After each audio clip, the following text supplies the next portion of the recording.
मंडळी, अशोक खरतचं प्रकरण ताजं असतानाच आता नाशिकच्या इगतपुरी परिसरातून आणखी एका भोंदूबाबाचा बाजार उठलाय। गिरणारे येथील 33 वर्षीय चंद्रकांत राजेंद्र माळी असं या भोंदूचं नाव असून 8 मेच्या दुपारी वनविभागाच्या पथकानं अगदी नियोजनबद्ध सापळा रचून त्याला त्याच्या घरातून ताब्यात घेतलं।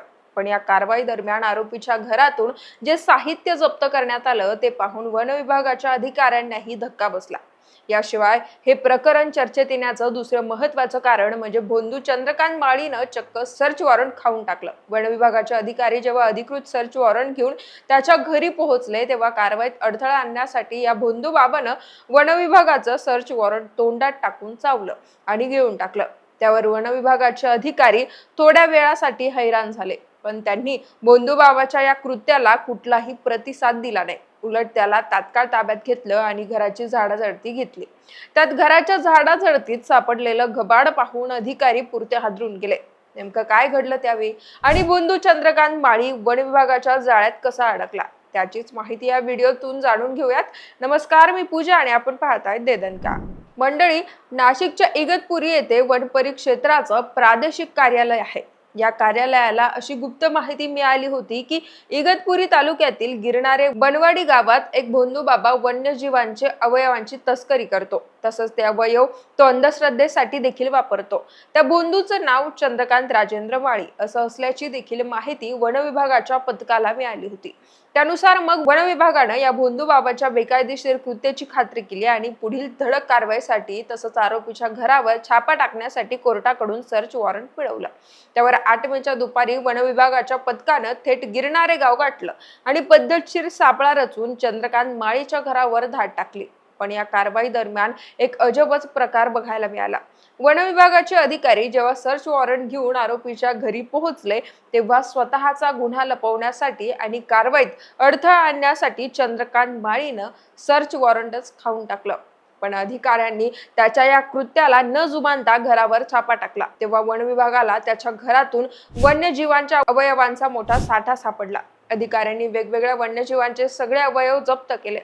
आता त्यात कशाचा समावेश होता तर रानडुकराचे दात, सांबर आणि काळविटाची शिंग, घुबडाचे अवयव, सालिंदराचे काटे आणि बरीच सारी मोरपिसं।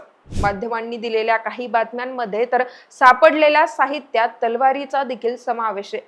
आता या जप्त केलेल्या सगळ्या मुद्देमालाची अंदाजे किंमत 2 लाख रुपये असल्याचं सांगण्यात येत आहे। दरम्यान वन विभागाच्या अधिकाऱ्यांना मिळालेल्या गुप्त माहितीनुसार या भोंदू बाबाकडे बंदूक असल्याची शक्यता देखील व्यक्त केली जाते। त्या पार्श्वभूमीवर अधिक तपास सुरू असून संबंधित शस्त्राचा आणि इतर साहित्याचा देखील शोध घेतला जाणार आहे। तर शुक्रवारी झालेल्या कारवाईनंतर भोंदू चंद्रकांत माळीला वन विभागाच्या पथकानं इगतपुरी येथील वन परिक्षेत्र अधिकारी कार्यालयात प्राथमिक चौकशीसाठी आणलं होतं।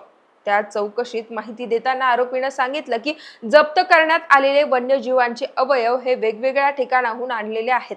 ते अवयव मी धार्मिक व दैविक कार्यात वापरत होतो। दरम्यान आरोपीच्या या कबुलीनंतर त्याच्या विरुद्ध वन्यजीव संरक्षण अधिनियम 1972 अंतर्गत गुन्हा दाखल करण्यात आलाय। त्यानंतर आरोपीची वैद्यकीय तपासणी करून त्याला इगतपुरी येथील न्यायालयात हजर करण्यात आलं होतं। तिथं न्यायालयानं त्याला 2 दिवसांची पोलीस कोठडी सुनावली। त्या चौकशीत त्याच्याकडून काही महत्त्वाच्या प्रश्नांची उत्तरं मिळण्याची शक्यता आहे। या भोंदू बाबाकडे हे वन्यजीवांचे अवयव नेमके कुठून आले, त्यांची तस्करी होत होती का आणि कुठे कुठे झाली, तसंच यात आणखी कुणाकुणाचा सहभाग आहे, अशा सगळ्या गोष्टींचा तपास आता वन विभागाकडून करण्यात येतोय।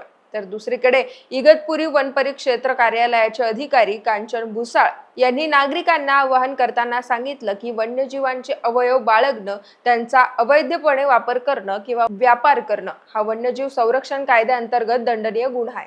त्यामुळे अशा प्रकारची माहिती कोणाला मिळाल्यास त्यांनी तात्काळ वन विभागाला संपर्क करा असं आवाहन अधिकारी कांचन भुसाळ यांनी केलंय। तर यापूर्वी अशोक खरात प्रकरणात अघोरी पूजेसाठी वन्य प्राण्यांचा बळी दिल्याचा संशय व्यक्त केला जात होता। त्या पार्श्वभूमीवर चंद्रकांत माळीचा काही संबंध आहे का, अशाही चर्चा आता परिसरातून ऐकायला मिळत आहेत। बाकी या प्रकरणाच्या बाबतीत तुमच्या काही प्रतिक्रिया असतील तर कमेंट बॉक्समध्ये व्यक्त व्हा आणि दे दणका YouTube चॅनलला सबस्क्राईब करायला विसरू नका।